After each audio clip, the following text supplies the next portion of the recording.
peninggalan nenek moyang kita yang namakan juga ilmu kasunyatan sama sangkan parening dumadi itu sebetulnya ilmu kebatinan dalam arti bukan klinik, kebatinan dalam arti mendekatkan diri kepada Tuhan, pada Tuhan. Jadi orang mengatakan itu klinik, itu bukan.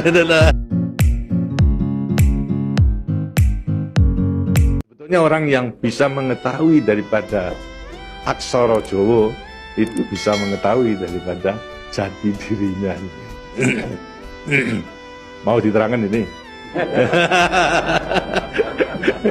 Sebetulnya kalau menerangkan itu harus malam semua.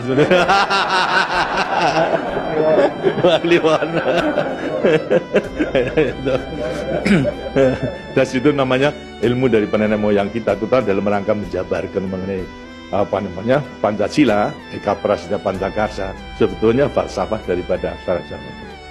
Kan daripada aksara Jawa ada 20 tuh. Ono Coroko, Toto Sawolo, Podo Joyonya, Moglo Bodomo, 20 itu betul-betul merupakan apa namanya gambaran daripada nenek moyang kita untuk menjelaskan kepada kita mengenai sangkan paran kita, sangkan parening dumadi.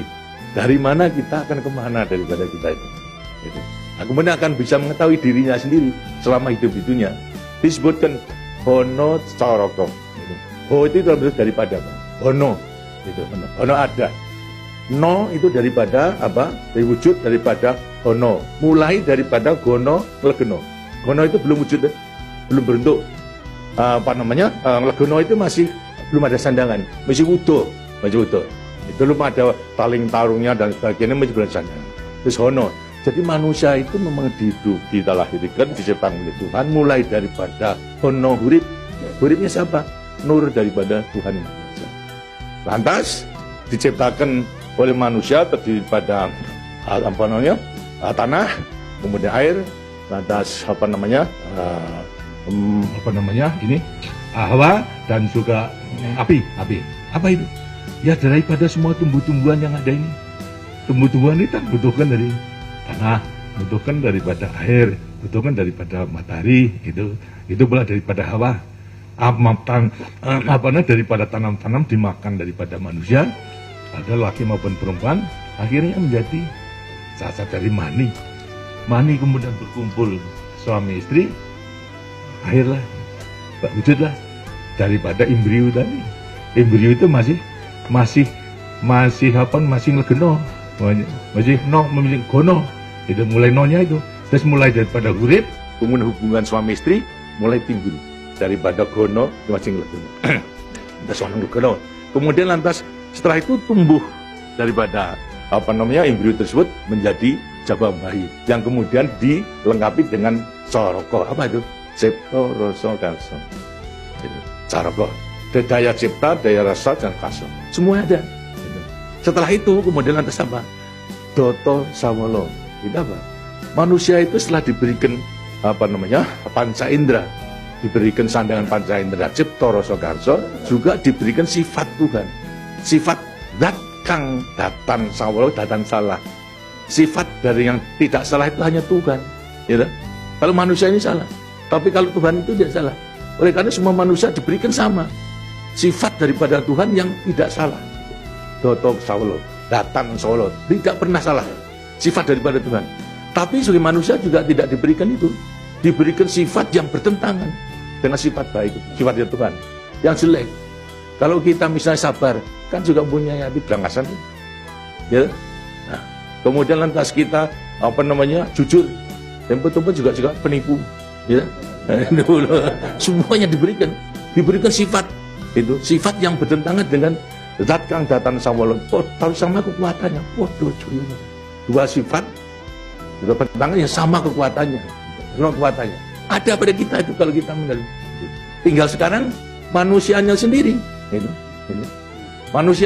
Manusianya sendiri setelah mengetahui diberikan dua sifat yang bertentangan yang sama kekuatannya, akan diapakan ini? Itu. Lantas sekarang Doto Sawolo, Podo Joyo, Mogo Bodong. Mo itu sukmo, go itu satu. Itu Mogo Bo badan. Jadi selama sukmo masih satu dengan badan, sukmo masih manunggal di badan, manusia hidup. selama itu masih ada, diuji dalam rangka dua sifat yang bertentangan tadi. Gitu. Yang bodoh joyo tadi. Gitu. Lantas, tapi kalau kemudian lantas sukma sudah pisah dengan badan, itu lantas apa? Badannya tinggal, jadi apa? Batang. Nah, tinggal pertanyaannya, sukmanya mau kemana? Sukmanya mana? Ya terserah kepada saudara-saudara semua. Mana-mana itu. Jadi semuanya tergantung pada dirinya. Semua diberi kelengkapan yang sama. Tuhan Maha Hadir, tapi tinggal kepada dirinya masing-masing dalam mengendalikan. Kalau mau yang diujar itu adalah memang yang bertentangan, yang jelek, bukan sifat Tuhan, ya tempatnya juga sudah ada. Kayak di neraka, tidak bahagia di dunia di akhirat tadi. Tapi kalau yang dikendalikan atau yang dilayani itu adalah sifat daripada Tuhan, ya dengan sini akan dekat kepada Tuhan. Karena Tuhan itu kan tidak mawujud, gitu.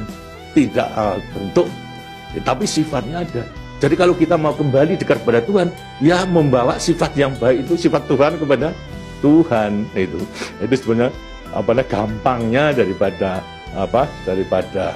rahasia hidup itu sebetulnya hanya itu saja. Tapi tidak tergantung pada saya, tergantung pada saudara-saudara sendiri dalam rangka pengeterapannya itu. Gitu.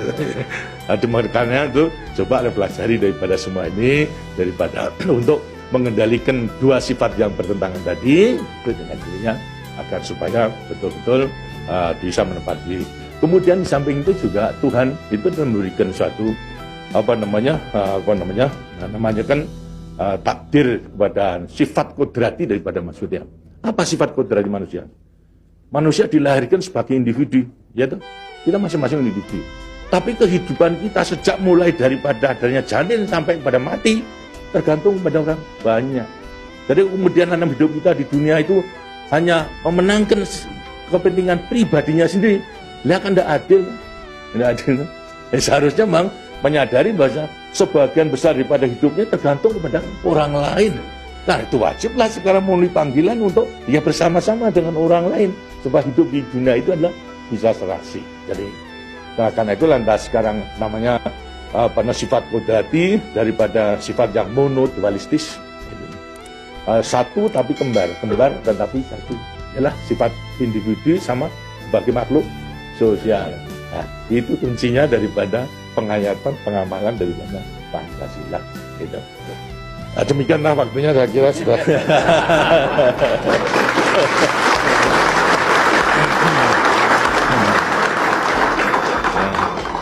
Walaupun ini tidak cuma kliwon, tapi minggu, karena itu sebagai peninggalan daripada ilmu, tadi peninggalan moyang kita, yang namakan juga ilmu kasunyatan sama sangkan paraning dumadi itu sebetulnya ilmu kebatinan dalam arti bukan klinik, kebatinan dalam arti mendekatkan diri kepada Tuhan, pada Tuhan. Dari orang mengatakan itu klinik, itu bukan. Yang klinik itu yang salah melaksanakannya, itu yang klinik itu. Tapi sebetulnya intinya adalah demikian. Nah, mudah-mudahan saudara-saudara akan bisa sekali lagi mengoreksi kepada diri sendiri.